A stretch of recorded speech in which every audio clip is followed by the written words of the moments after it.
లేక burial ground లేక కొట్టం పెట్టాడుతుంటే మా కుటుంబం మా సొంత ఆస్తి ఆ రోజు 70 సెంట్లు మా సొంత భూమి ఇచ్చా, అంటే సుమారు 10 కోట్లు ఖరీదు చేసేటువంటి భూమి ఇవాళ మేము ఆనాడే ఇచ్చి ఇంకొక 70 భవిష్యత్ ప్రణాళికలో మా తాతగారు అయినటువంటి వెంకటేశ్వర గారు, దేవభక్తి వెంకటేశ్వర గారు సుమారు వాళ్ళకి ఇంకో ఎకరం పైచీలకు కొనిపెట్టి వాళ్ళకి సుమారు వాళ్ళ 2 ఎకరాల లోపల పైచీలకు లోపల వాళ్ళకి ఈద్గా ఉంది. మరి ఆనాడే మా సొంత భూములు ఇచ్చినటువంటి పరిస్థితి.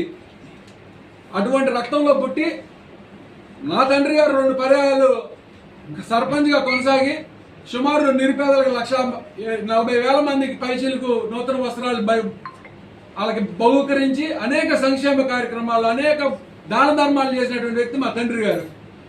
నేను చెప్తా ఉన్నా, అటువంటి రక్తం పుట్టి వచ్చినటువంటి వ్యక్తి నేను. ఎమ్మెల్యే నీకు చెప్తున్నా, గుర్తుంచుకో, నీకు చేతనైతే, నువ్వు మగాడు అయితే, నువ్వు పుట్టిందే మగ పుట్టకైతే నీకు ఈ సమస్య పరిష్కరించాలి అనేటువంటి చిత్తశుద్ధి నీకు ఉంటే నిరుపేదలకి పట్టాలు ఇవ్వాలి, ప్రభుత్వం వల్ల అవటం లేదు, మనం చేద్దామని కనుక నువ్వు ముందుకు వస్తే, నువ్వు మగతనంతో కనుక వస్తే నీకున్నటువంటి 4 ఎకరం తీసుకురా, నీ సొంత భూమి రాయి, నా సొంత భూమి రాస్తా, కానూరులో ఉన్న ఎకరం రాస్తా, రా. దమ్ముందా? నీకు దమ్ముందా అని అడుగుతున్నా. దమ్ము లేని మాటలో దానం చేయటానికి హృదయం ఉండాలి, మనస్తత్వం ఉండాలి, దానం చేసే గుణం ఉండాలి. నువ్వా నాకు నేర్పేది? నువ్వా నాకు అవినీతి గురించి చెప్పేది?